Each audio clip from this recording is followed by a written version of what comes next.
Okay, so we just did a little bit of what, showing you a couple programs that you can use. Now I want to step back into the why. Why? Here is why it matters that we learn this. And from my personal experience, the most important reason we learn it is so that we're comfortable teaching our students how to utilize it. I have noticed, I remember we made a big push at my district I was at to get Chromebooks. This is several years ago, to get Chromebooks for every student, 6th or 12th grade. We're like, this is huge. Students using technology correctly, and because they're going to be using technology the rest of their life. How can we equip them to use it as a tool to help do what they need to get done? Now, here's what I found. I was doing some walkthroughs with some teachers, and I walk in and we got the approval. We got all of them, spent $100,000 on all these Chromebooks. And I walk into a 7th grade classroom and I look up, and the teacher has all the Chromebooks in the center of the table, like stacked up, like very expensive paperweights.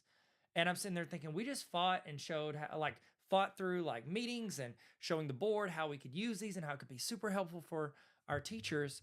And they're not even utilized. It's a very expensive paperweight in the middle of the table, and they're writing on paper. Now, I'm not against, I think they should do both. I made a post on social the other day, and I was just like, using AI is important. And people were like, I prefer people to write stuff on paper. I'm like, yeah, it's an and, not an or. So as I talk through why AI matters and why it's important, don't ever think it's an or, it's an and. I'm like, well, I don't have enough time to do what I need to do. We got to figure out how to make it work, because it's important that these students know how to use these tools. And I've found, just like whenever we introduce Chromebooks, after I talked to that teacher and I said, hey, why was this, like, what are your thoughts on using Chromebooks? She said, well, I'm just not super comfortable with them yet. So she didn't want the students to use them. It's because as educators, we don't want to introduce like a major piece of technology if, when a student asks us, how do I do blank, we have to say those 3 words no teacher wants to say, which is, I don't know. How do we become comfortable with this so that our students can then get more reps with it in the right way, not in the dark and like at home whenever they're trying to like cheat on papers, not in the bad version. How do we help get them reps in the other one? And I think one of the important things to address is why that matters. Okay, so let me start my screen record and we'll get rolling. So in the comments or in your notes, I want you to write down 3 jobs that have been replaced by some sort of technology. So this is the phrase, AI is going to take our jobs. Fun fact, I don't know if you guys remember what farmers were saying when tractors were invented. A lot of people, y'all, we were all around. We were all there. Tractors came out and farmers were like, then what are they going to need farmers for? Like, what are they going to need us for if they have tractors? Did it get rid of farmers? No. Farmers were able to do more faster. And now now you don't hear a lot of farmers complain about, oh, I don't want to use these tractors to do the job. They want to use that because it allows them to do more than they were doing before. They are still integral to, getting crops and doing all the stuff farmers do. I'm a very experienced farmer. A lot of people don't know that. So how can we look at the past to show us the future? So in the comments, I've got a list of jobs that used to exist that no longer exist. If you think of some that aren't on this list, throw it in there, or the one that jumps out to you, I want you to write in your notes or throw it out. But there are jobs that do not exist anymore. A lamplighter. Milkman. People are like, oh, milkman. Good, we got rid of all those milkman jokes. Elevator operator. That was awkward. I've had a couple of those in my life where you walk in, you stand there, and they press the button. You're like, I don't know what to say. I don't know what to do. Like, this is very awkward for me. You're dressed really nice, and I don't know what to do. Switchboard operator. Have you ever seen the show Mad Men? And like they go to make a call, and it's not like Don Draper picks up the phone and makes a call, and it's on the person at the other end. A lot of times it goes into that switchboard room, and it shows a room full of 20 people, turning these calls and sending them to the next location. Whenever we have students graduate college, we don't often hear students that are like going to college, they're paying tens of thousands of dollars, and they're like, when I graduate college, I want to be a switchboard operator. And then they graduate and they're like, oh no, this is my life's dream to be a switchboard operator. I can't do it, blah, blah, blah. We don't see that anymore because new jobs have taken the place of that. These jobs that are on this list, no, they don't exist anymore. For the most part, they're not there. Okay. As much as I loved going to Hastings or Blockbuster as a kid and walking around and then pulling the, check, oh, is the DVD there or the VHS there? And you pull it off the shelf and you walk it up, hoping that it wasn't rented out. Yeah, that was a cool experience that my kids aren't going to get to have when it comes to renting movies. Because now we just scroll on, we go to YouTube and rent a movie off YouTube. It's different. Yes, it's more convenient. This is going to make things more convenient, and therefore some jobs will fall to the wayside. But I want to put things in perspective for you when it comes to careers. Think of jobs, if you're in the comments, if you can like throw one in there before I toss them up here, try to think of jobs that did not exist 15 to 20 years ago. Or as I like to say it, pre-IP, which is pre-iPhone. Okay, before smartphones came out and we had all those apps, list jobs that did not exist. I'll give you a hint. In the comments or in your notes, if you polled your class, if you asked your class, all right, everybody in class, if you could have any job in the world, what would it be? What would most of your students say? If you asked your students, what job would you want if you could have any job in the world? I think a lot of my students would say YouTuber, influencer, TikToker. They're going to want to be someone who gets to be their own boss, choose their own schedule, and make content and connect with people in a community. I mean, if I was like, hey, do you want to make $500,000 a year traveling the world with your family and the other companies are going to pay for it and then all you have to do is make a post or two about it? Yeah, let's all do that. Let's all agree to sign up for that and we'll bring each other along if we get it, okay? These jobs did not exist 15 to 20 years ago. Social media manager, podcast producer, mobile app developer, Uber driver. Uber drivers did not exist 15 to 20 years ago. You had to get in a taxi and you knew you were overpaying, but it was your only option if you did not want to walk. Whenever we see these new technologies come on, yes, they replaced jobs in the past. You are not seeing an increase in the number of taxi drivers. Now you see more with Uber. It is a transition, and yes, it's got pros and cons, but it also is very empowering for the person driving. They can start and stop whenever they want. They don't check in at a certain time. They can work more hours if they need to. They have freedom and choice in that, but that job still is there. It's just different. A lot of the jobs that these young people that we're training every day, and again, education, not just job training, but it is also job training, okay? I posted another social media video the other day talking about the importance of having students learn AI, because if they go into a job interview and they're interviewing for a job and someone else is interviewing for the job and they've got the same certificates or credentials, they got similar maybe personalities, but then one of them can leverage AI to be able to do the job 10 times faster than the other person, that's the person that's getting the job. And I would love for that to be our students, the ones that are getting jobs because they know how to leverage, not replace themselves, but leverage this tool to make themselves better and more valuable. I'll give you a quick story.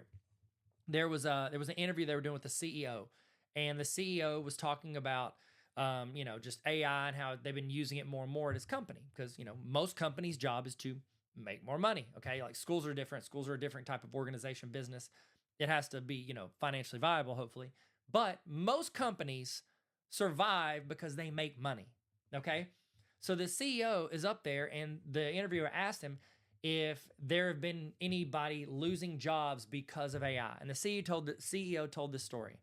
He said, I had 10 people in my writer's room, and I paid those 10 people about $100,000 a year. They were writing copy, brochures, creative, like all the stuff that required to create and push his company out there. These 10 people were doing for around $100,000 a year each. So that's $1 million a year. This CEO had budgeted for those 10 people to create that content. He said, when this tool came out and became accessible, I asked my people, those 10 people, to start leveraging it to do their jobs as well as they could, maybe do more, create more, do better. After a few months, he looked at those 10 people and he found 2 that were head and shoulders better than the rest.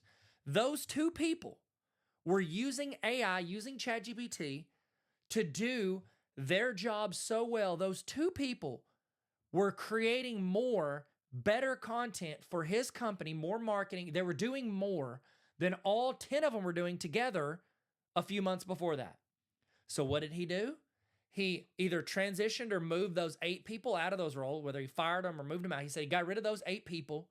He kept those 2 that were the best at it, and he empowered them to use this tool even more. They're now creating more content than the whole 10 were together. And they're doing it, and he essentially took their $100,000 salary, doubled it, paid them double. How many of y'all would be like, yeah, I'm down for you getting paid double what I get paid now? They were now getting paid $200,000 a year. He still saves over $500,000 a year by letting those 8 go, doubling the salary of the 2 that were doing more with this ChatGPT tool than the rest, and he's saving $500,000 a year. That's what CEOs are going to start doing. When they can see that these tools can help people create and do more in less time and even be better in most situations, that is something that more and more companies are going to be moving towards. Me personally, I have an email list where I send stuff out for teachers. And a couple years ago, I hadn't done an email list. I hadn't really tried to collect people for an email list. I'm like, I don't know. I'll just keep doing social media stuff. But, algorithms are fickle. And you never know if the algorithm's going to bounce away from you. And I was like, you know what? I give all these free resources out. Maybe I could have they call it a, what is it? They have a term for it. It's called a, what is that called? I know if you're yelling, if you say in the chat if you want to. What is it? It is called a landing page. So, no, lead generator. That's it, lead generator. And so, essentially, I get people's email addresses by saying, hey, here's a bunch of, here's a couple $1,000s worth of free templates and resources, tarveracademy.com/resources. And all you have to do is give me your email address. And you can unsubscribe later if you just want the resource, whatever. That's fine. And I always tell people that stuff. Hey, you can literally just, you can put in any email address you want. You'll still get the resource. So put in a fake email if you don't want free stuff forever. And I was collecting people for like a year or 2 on this, but I wasn't sending out more than 1 or 2 emails a year. It's because I didn't have time. I was trying to create resources and social media videos. And I'm also, doing my day job, and I'm doing all this stuff, speaking at schools and working with schools. I did not have time to go in and create these emails and send it out to these people. When ChatGPT came out, I was now able to leverage. I send out 1 email a week unless I hit my max with Squarespace. I send out 1 email a week to teachers, giving them resources, templates, encouragement, or just being like, hey, here's something cool that you might try out that might save you time and frustration. I'm able to do more. I do 50 more emails a year at minimum than I did because I'm using this tool. Is it doing it for me? No. But it can take, this is what I do, and this is just a little tip. I'll take my social media video and I'll make a 1-minute video. Here's 3 tips on how to use Canva. And I'll go in and I'll transcribe it with YouTube. YouTube has free transcription. I'll copy that. I go into ChatGPT and I'll say, hey, make this an engaging, compelling, email for teachers. And it does it. So it takes my words, my actual words, and it puts it on paper and makes it a blog post or an email. Then I say, now reword that as Tyler Tarver of Tarver Academy. It now puts in way too many emojis and y'alls and calls people chicken nuggets, because that's what I do apparently. And so it rewords it like me. And then human me goes in and edits and changes it and then sends it out. There's like this sandwich model of me and the computer's intelligence, but also using my style on the computer, and then me going in and adjusting to where now I'm able to do all that in way like 1/10 of the time. I can create that content and send it out for you. It's feasible for me to be able to go out and do something I wasn't doing before. You could say, well, you're a purist. Oh, no, it just needs to be you writing it. Well, then you get 2 emails a year because I don't have the time to do it. Now I'm able to work that into my schedule and do that, okay? These new jobs are going to be coming up and replacing what was. And the more we can help prepare ourselves and our students for that reality, the better off we are all going to be when it comes to trying to expand what we're doing. So the students in your class will have jobs centered around using this tool. They will. You have students in your, almost every job will be impacted by this at some point or another. Almost every single, you're like, well, I can think of one job, it's not going to be a blah, blah, blah. They're probably going to use AI to pick where they put that, franchise at the very least. It's going to be incorporated into everything that they are doing. Here's a list of potential careers based on ChatGPT. And honestly, I'd say about half of these, AI is going to just bypass it.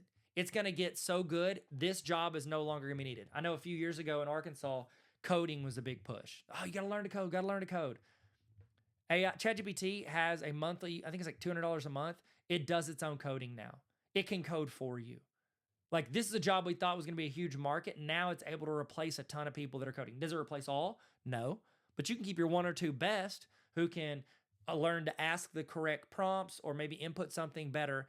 And then they're going to do much more than they would with a room full of people doing it manually. And I know that we as humans, like, we get scared and threatened by this. Like, I get that. I do too. Like, one, it'll never take teachers because you're like, well, if students could just go in and ask questions. Yeah, they're not going to. Have you ever met a kid? They're not going to do the work, okay? They're not going to do it. They need teachers. Our role is more than just giving information, because if not, we would have gotten replaced back with Encyclopedia Britannicas. We, as educators, our job is to guide the social process of learning, and it takes a human to do that. Yeah, this can help, but that is not something we're going to replace. There will be other jobs that get replaced, though. It's going to cut out. This is the best way I've found to describe this. This tool can cut out the busy work of being a human. It can cut out the busy work of being a human. It can make your life easier so that you can focus on the things you want. It can write the first draft of emails. How many of y'all would like to spend less time answering emails and writing all the content? Maybe it'll write the first draft in your style and then you go clean it up. Guess what? That just saved you 10 minutes here, 5 minutes here, 30 minutes here. That's more time where you can leave right when your job ends and not have to do free overtime and go home and see your family. Or you can get ahead and do more analysis on the students in your class to differentiate and personalize it for them so that they can get even more personalized learning. Whenever we used to say the word differentiation all the time, nobody had the time to do. Ain't nobody got time for that. We got time to do that.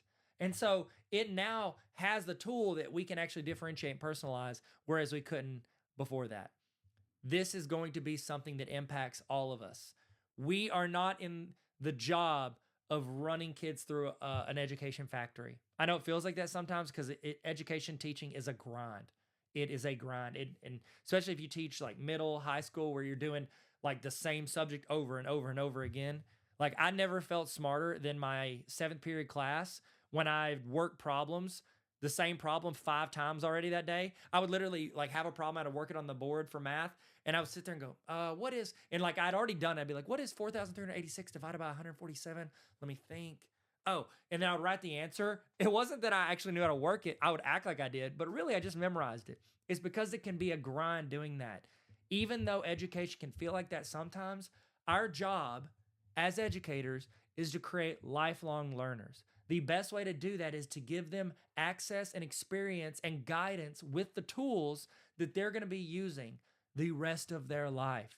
You know, getting in Chromebooks, using Google, writing in, Microsoft or Google Docs or whatever it is. These are things and skills that these young people are going to have to take the rest of their life. And the more comfortable you can help them be, the easier it's going to be for them to acclimate into a workplace whenever they sit down. The goal of us as educators is to, yes, teach them the content and the curriculum, but give them reps on all of these different things. Whenever I was in central office, I was director of tech for a school, and I'm sitting there and we were trying to decide, like, we've switched over to Google for most things. Should we, like, we had CBA where they still have to learn Microsoft. Our goal was for students to sit down and get reps on every possible device they could. An Apple, PC, Chromebook, iPads. We wanted them to be able to use these tools to do the jobs they were required to do for their classes, so that when they sat down at a job, it wasn't like, oh, I'm trained in, I'm an expert in Microsoft and Excel and PowerPoint, and I sit down and I've got to use Apple Keynote to create a presentation because that's what the job hires me uses. I don't want to sit down and go, oh, I don't know how to do this, or hey, I need a couple hours to figure this out. I'll just sit down and go, what do we need done? Okay, I'll knock it out. That's what our goal was. And I think as educators, equipping your students to have as many tools in their little bat belt, little Batman, what is it? Is it called a bat belt? I don't know. You can correct me in the comment. It is trying to prepare them to be as successful as possible. I remember when I was when I was in school, our school wasn't big on technology when I was in high school. So literally I would just get on the computer and keyboarding, and then maybe in a couple classes if we went to the library. And then I go to college, and I had a little laptop, this little PC laptop, Gateway. Remember them? Rest in peace. Gateway laptop. They used to have those, like, we had a building in Little Rock. It was like painted like a cow because that was their mascot. Whatever. Their customer support was trash. Anyways, I had a computer. I wrote my papers on. It was in my dorm. You know, work on that. Then every now and then I go to the library and work. And one day my senior year, I was like, ooh, it was like this cool, like colorful Apple computer, and I was like, that looks dope. And I was like, I want to do some work on that. I've seen people do stuff on that. And so I walk into the library and I go sit down on that Apple computer, and I'm sitting there and I'm like, okay, cool. Let me turn this thing on. And I'm looking for a tower, and there's no tower. And I'm looking on this colorful device for like a button or something. I spent a solid 2.5 minutes after that trying to look as casual as possible because I could not even figure out how to turn the device on. I felt so dumb sitting there as a senior in college. And I'm like, I don't even know how to turn this thing on, much less use it. I need to walk away. And it wasn't for a few years until I bought an Apple computer, and then I started creating and making videos and putting them on YouTube. And now I'm all in on Apple.